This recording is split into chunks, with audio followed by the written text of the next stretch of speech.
Deyir, Adəm Peyğəmbər əyləşmişdi, 3 nəfər ağ geyimli insan daxil oldu içəri. Oturdu Adəm Peyğəmbərin sağ tərəfində.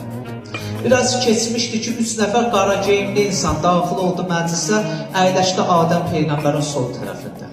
Adəm Peyğəmbər birinci ağ geyimlidən soruşdu ki, sən kimsən? Dedi, mən ağıl. Dedi, harada qərar tutmuşsan? Dedi, başda. İkincidən soruşdu, bəs sən kimsən? Dedi, mən məhəbbət. Sevgi. Dedi, harada qərar tutmuşsan? Dedi, qəlbdə. Ürəyi göstərdi. Üçüncüdən soruşdu, bəs sən kimsən? Dedi, mən abır həyat. Dedi, harada qərar tutmuşsan? Dedi, gözdə. Deyir, birinci qara geyimlidən soruşdu, bəs sən kimsən?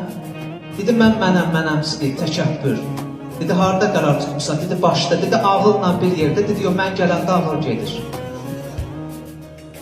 Yəni, mənəm insan ağıllı ola bilməz. Ağıllı insan da təkəbbürçülük eləməz.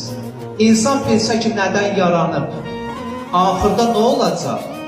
Heç vaxt buna baxmayaraq təkəbbürçülük eləməz. İkinciyə dedi, qara geyimdə sən kimsən? Dedi, mən paxıllıq, həsəd. Dedi, harada qərar tutmuşsan? Dedi, qəlbdə. Dedi, məhəbbətlə bir yerdə. Dedi, yox, mən qəlbə girəndə məhəbbət oradan çıxır. Ona görə el arasında belə bir deyim var.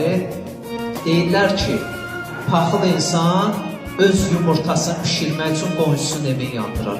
Paxıl insan nə özünü sevər, nə başqalarını. Üçüncüdən soruşdu, bəs sən kimsən? Dedi, mən tamah. Dedi, harada qərar tutmuşsan? Dedi, gözdə. Dedi, ağır həya ilə bir yerdə. Dedi, yox, mən gələndə ağır həya da gedir.